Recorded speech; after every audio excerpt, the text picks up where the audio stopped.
छोटा ना समझे किसी भी काम को।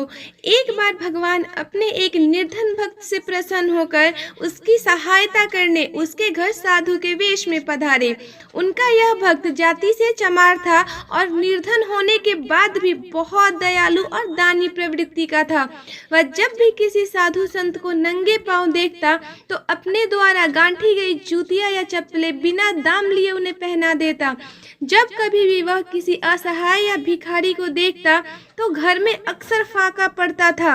उसकी इन्हीं आदतों से परेशान होकर उसके माँ बाप ने उसकी शादी करके उसे अलग कर दिया ताकि वह गृहस्थी की जिम्मेदारियों को समझे और अपनी आदतें सुधारे।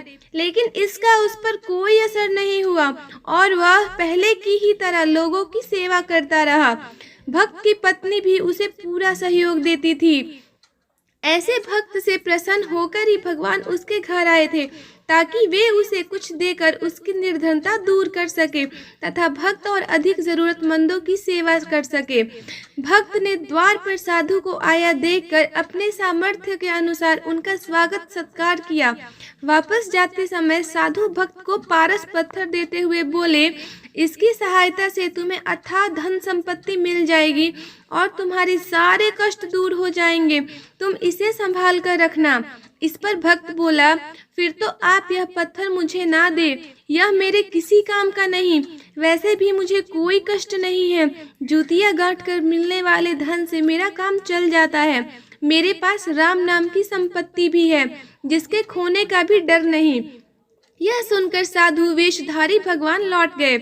इसके बाद भक्त की सहायता करने की कई कोशिशों में असफल रहने पर भगवान एक दिन उसके सपने में आए और बोले, प्रिय भक्त, हमें पता है कि तुम लोभी नहीं हो, तुम कर्म में विश्वास करते हो। जब तुम अपना कर्म कर रहे हो तो हमें भी अपना कर्म करने दो। इसीलिए जो कुछ हम दे उसे सहर्ष स्वीकार करो। भक्त ने ईश्वर की बात मान ली और उनके द्वारा की गई सहायता और उनकी आज्ञा से एक मंदिर बनवाया और वहां भगवान की मूर्ति स्थापित कर उसकी पूजा करने लगा। एक चमार द्वारा भगवान की पूजा किया जाना पंडितों को सहन नहीं हुआ। उन्होंने राजा से इसकी शिकायत कर दी। राजा ने भक्त को बुलाकर जब उससे पूछा तो वह बोला, मुझे तो स्वयं भगवान ने ऐसा करने को कहा था। वैसे भी भगवान को भक्ति प्यारी होती है, जाति नहीं। उनकी नजर में कोई छोटा बड़ा नहीं, सब बराबर हैं। राजा बोला, क्या तुम यह साबित करके दिखा सकते हो? भक्त बोला, क्यों नहीं। मेरे मंदिर में विराजित भगवान की मूर्ति उठकर जिस किसी के भी समीप आ जाए वही सच्चे अर्थों में उनकी पूजा का अधिकारी है। राजा तैयार हो गया। पहले पंडितों ने प्रयास किए लेकिन मूर्ति उनमें से किसी के पास नहीं आई।